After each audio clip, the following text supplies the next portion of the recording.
Hi and welcome to Tremor Trails, the channel that's geared all around the F150 Ford Tremor. For people that may be new to overlanding, off-roading, or adventure seeking in their trucks. Also people that may just be generally curious about the overlanding lifestyle. You can watch the channel too, you don't have to have a Tremor. What we try and do on this channel is give you tips and tricks and highlight trails to give you a broad overview of what you can expect when you're out there exploring these trails yourself. With that being said, today we're going to be doing an overlanding trail in one of the most beautiful national parks that America has that a lot of people don't get to.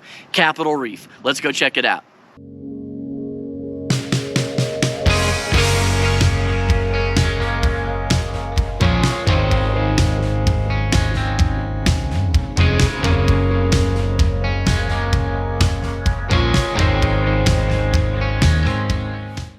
All right, Cathedral Valley Trail, Capitol Reef National Park. Almost all of this trail is in the national park, but you do start out on BLM land and you end on BLM land. Side note. We did 57.4 miles. It was 7 hours this total trip. You can break this up, do it in 2 days. You can crawl up to the mountains and then crawl back down to the valley. There's all kinds of different options to do it, but the main part of this trail is going to be over 50 miles long, so plan accordingly. So what can we expect? We can expect sand, washes, minor shelf roads, and minor rock ledges. Pretty much any vehicle with four-wheel drive can get through this on a good day. There are some deep sand spots for 10-20 yards, but your main concern is the washes, especially when it's raining. We'll get into that later. The modes I used were 4 high, snow and sand, and 4 low, rock crawl, just when I was coming down the switchbacks. There are some really cool things out here to look at. The main highlights of the trail, however, are going to be Temple of the Sun and Moon, which are 2 major rock outcrops on the valley floor. And the other is going to be the namesake. It's going to be the Cathedral Mountain with an overlook that we get to at the top of the ridge. Please remember that our cameras have stabilizers on them, so the hills are not going to appear steep and the bumps are not going to be as rough. Also remember that at the end of every video, we do a quick trail review, so make sure you stick around for that and check it out. Other than that, let's go see what this is all about.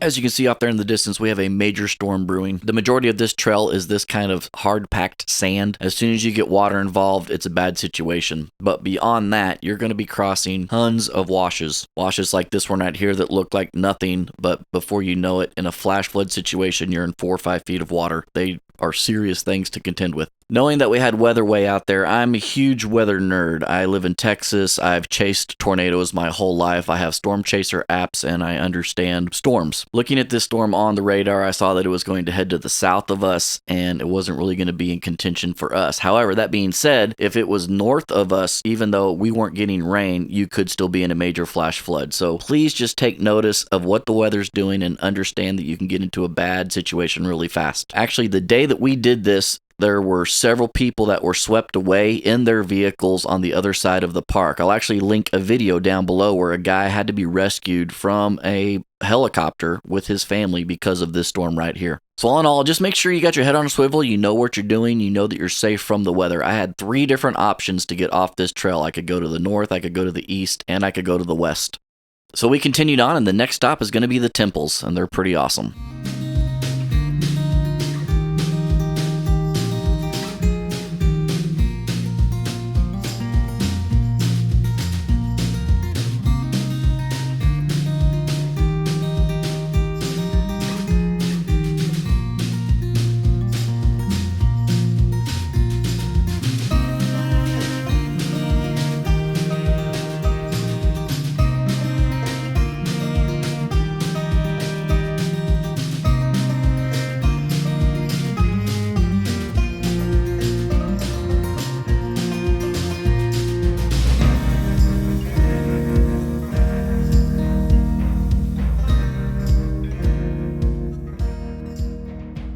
Here we are at Temple of the Moon. Temple of the Sun is off to the right of this picture. I like the moon better than the sun. I'm not sure why. It just had more character. These are massive sandstone structures over 400 feet tall, and there's nothing else around them. They're real peculiar, really cool to put your eyes on. I'd love to get you some drone footage on them, but I can't. So use your imagination, or better yet, jump in your truck and come out here and check these things out yourself. Cameras just do not do them justice. There's just something magical and cool about them. Anyways, we jumped back in the truck after our selfie and headed to the Gypsum Sinkhole.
A quick detour off the main route puts you at the Gypsum Sinkhole. I didn't even have this on a map, I just saw the sign and turned to go check it out. Anyways, it's a gigantic sinkhole, but it is cool. It's in this choke canyon. It's probably 90 to 150 feet deep. The camera does not show depth very well. It was good to stretch the legs for a minute and just check it out. That's a bird right there. Kind of show you some depth perception, but not really. We've been staying ahead of the weather all day, but it actually got a little bit closer to us on this part of the trail, and you can tell from the washes that we do here in a second. Anyways, we gain elevation, head up the shelf road to catch an overview of Cathedral Mountain.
Climbing up off the valley floor, you get to the final overlook that overlooks the whole valley that you drove all day. That off in the distance is Cathedral Mountain.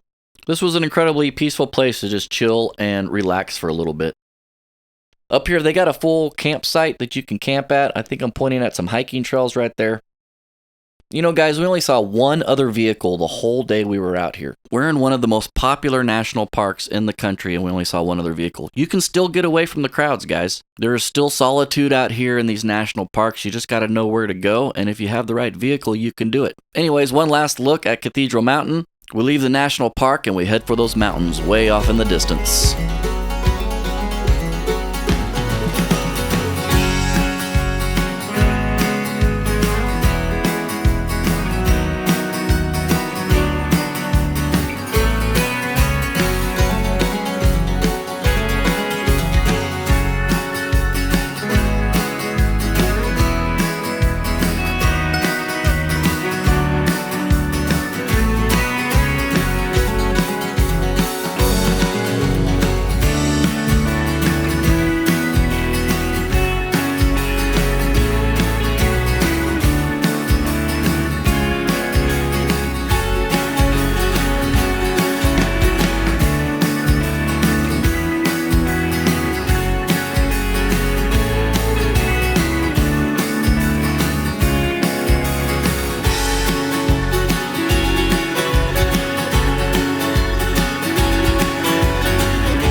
Leaving Capitol Reef behind, we go into the Fish Lake National Forest. Up here they have 10,000-foot mountain peaks. There are some incredible places to camp all along the route.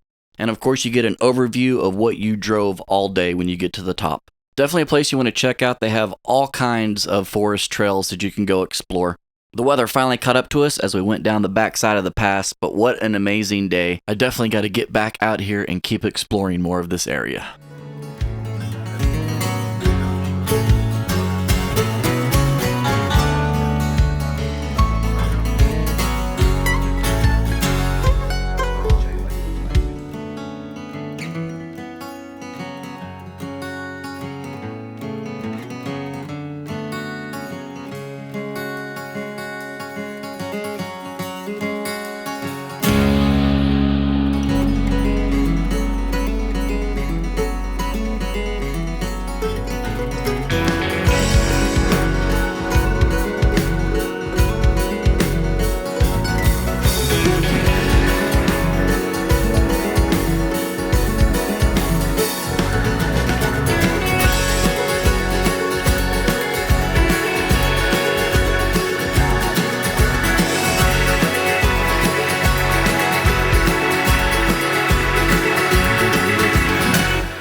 So there you have it, Cathedral Valley Trail.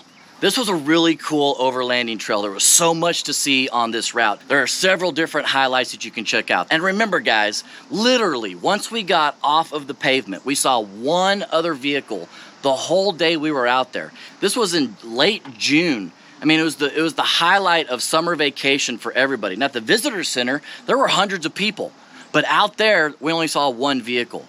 Just goes to show you that you can still get out to these national parks and have some solitude and experience the park where it's almost like you're the only people out there. With that being said, what we do is we rate all of our trails 1 through 5, being fun, fear, technical, and scenery. For fun, as an overlanding trail, this was a good time. I give it a 3.5. There were several different places that we got to stop along the way, chill out, veg out, take pictures, explore, and that's what really makes overlanding trails fun, at least personally for me. For fear, this is not a fearful road at all. There's nothing really to contend with except when you have bad weather. Bad weather, this is an extremely fearful road because it's gonna be impassable most likely.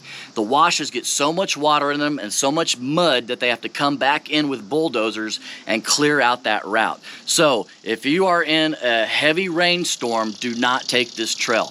But other than that, on a normal, typical sunny day, this is not a fearful road at all. It gets a 1.5. For technical, it's kind of the same thing. It's not a technical road at all. You have the short-lived sand that the truck went through perfectly fine. You have the washes, a little bit of mud, not deep mud. You have the shelf roads. And other than that, everything is just super easy. So no technical at all. There's no obstacles that I had to climb. There's no ditches, anything like that. It gets a 1.5. The scenery out there was drop dead gorgeous. It gets a solid 4. This was a beautiful route and I'm glad we took it. We were out there all day long, you know, just exploring the northern part of Capitol Reef. The views, no matter which direction you looked, especially at the north part of that trail, were just incredible. The overlook at the end of the national park where you get to look back over the valley was really spectacular. And then climbing up into Fish Lake and then being on that mountain pass road and then looking, you can see 20, 30 miles all of Capitol Reef. Absolutely jaw-dropping. This is still kind of a sleeper national park. Even though it was crowded, still a lot of people haven't made it to this national park. And it is a beautiful national park. I put it up there really high. I've been to several. And I would highly recommend getting out to this place. Remember guys, you don't need the best tech, you don't need the best gear. All you need is a camper, a cooler, a map, and your trimmer, and you too can get out to some of the best places America has to offer. If you have any questions about this trail or any trail that you've seen, or just a general question that I may be able to help you out with, please comment down below. Thanks again for watching, and until next time, we'll see you out on the trails.